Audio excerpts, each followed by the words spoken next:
A statue from Thebes or from Knossos, a Hercules shrouded in white, a Syrian bull like Colossus, he stands in his might. Shanti, what's being described here? Anshuman, that's a verse from a poem by Arthur Conan Doyle. For those who know Arthur Conan Doyle and Sherlock Holmes, he wrote something called a reminiscence of cricket, in which he's describing the sort of incomparable W.G. Grace, who's supposedly the most famous cricketer of all time, at least in classical times.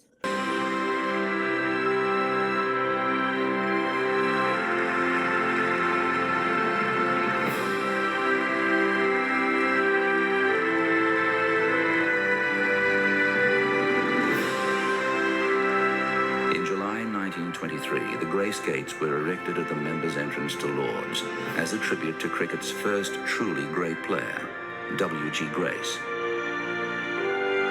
And it seems like Arthur had a bit of a man crush on the Doctor, W.G., who in his time was considered to be sort of an epitome of sporting excellence. Apart from being the epitome of sporting excellence, he was also quite an epitome on the weighing scale, because it's said that he weighed close to 100 kilos in his prime. He also stood a little over 6 feet tall, so obviously he was quite a large man. Which brings us to this very interesting question. Would W.G. Grace have passed the Bronco test? We're all talking about the Bronco test these days. Now, it's quite possible that he might not have cared too much about the test, but it's quite unlikely that he would have cleared the test as well. What do you think? Yeah. In the past few weeks, there has been a lot that has been discussed about the Bronco Test, which has been made mandatory for the Indian cricket team by Gautam Gambhir and the new fitness coach Andrew Lepers. The test essentially is a high-intensity running assessment of a player's aerobic capacity.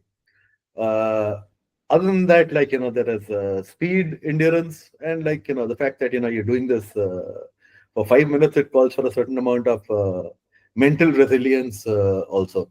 Like the likes of you and me, we probably quit after 50 meters itself, but or maybe not even make it to the 50 meters,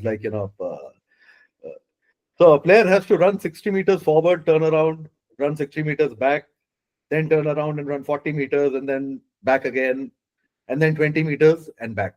So in all, they're running all 1.2 kilometers, which they're supposed to do in 5 minutes or under. So fitness standards have increased dramatically, as has the standard of the game since WG's time. But making the test mandatory does mean that WG probably might not have made it to the Indian cricket team.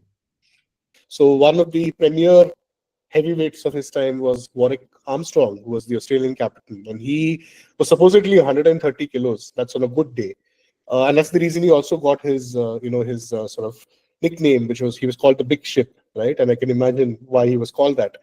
Of course, from recent times we have our very own Sri Lankan Arjuna Ranatunga, quite portly, but he was quite deft in running between the wickets. So I'm assuming he put that weight to good use.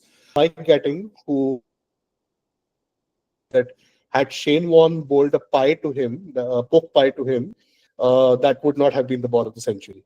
So these kind of players who have sort of bucked the trend of the Bronco and to whatever fitness test was possible in those days. So they never had to take either the Bronco test, or I don't even know whether there were any weight tests in those days. So we don't know if they would have passed or failed or whatever. But going on by what today's standards are, and the kind of fitness that is expected, it's you're supposed to be an all-format player. It's more intensive. So I think the Virat Kohli, for example, has pioneered that whole fitness revolution, not just in India, but he's an inspiration to others. So generally, teams are preferring the sort of the thin, lean, wiry kind of players. So unlikely any of these previous names that were mentioned would have passed the test. And that brings me to my favorite.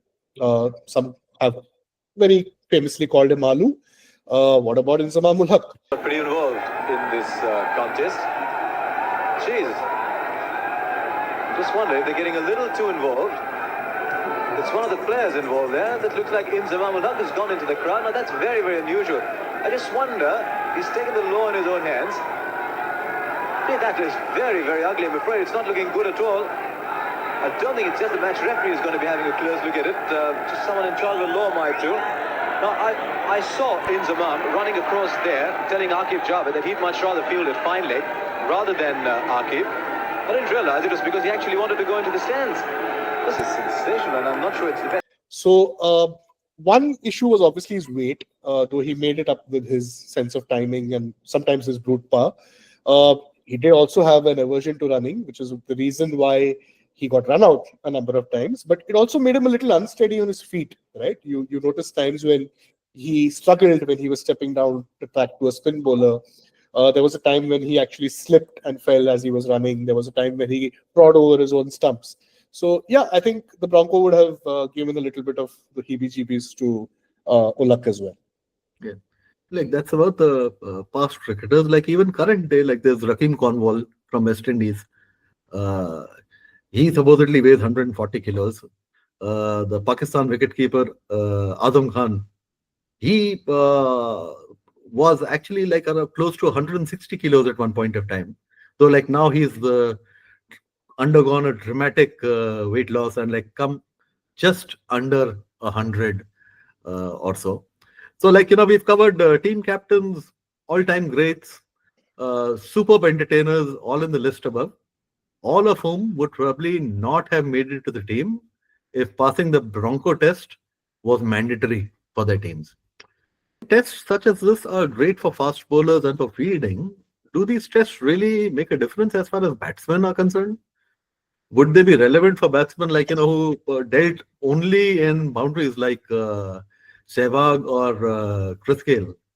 Unlike hockey, football, or rugby incidentally is the sport from which this test has been borrowed.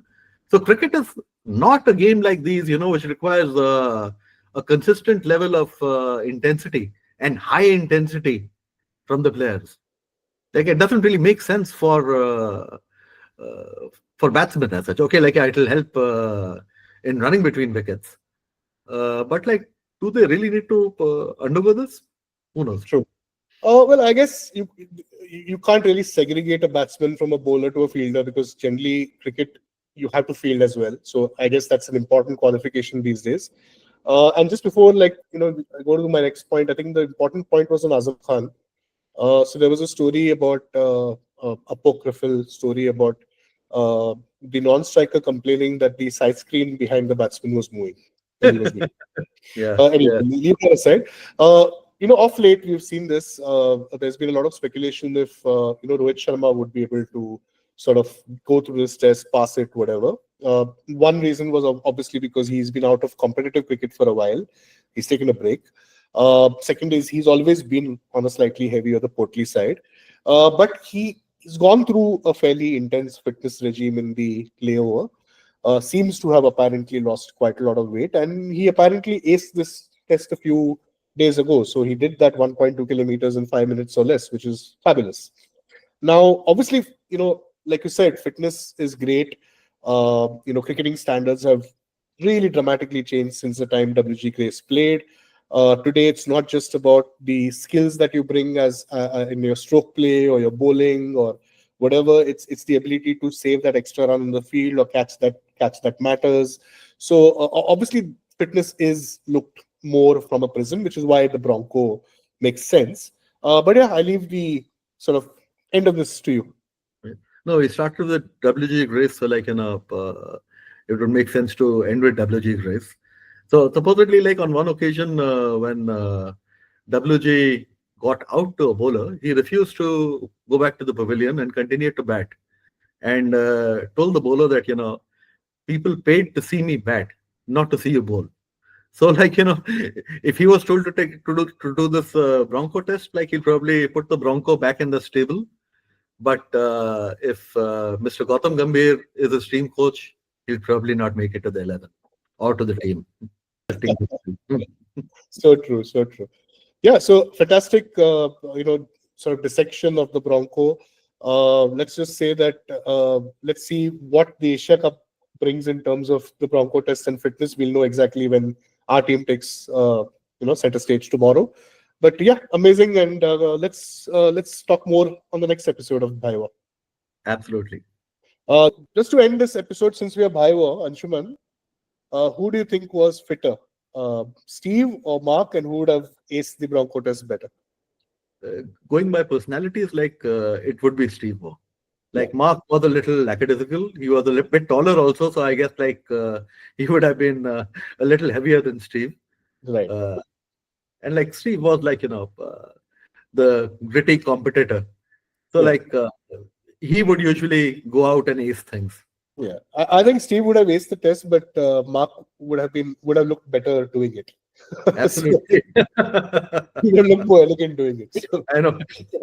all right. Thank you, Anshuman. Looking forward to our next episode. Likewise, my friend.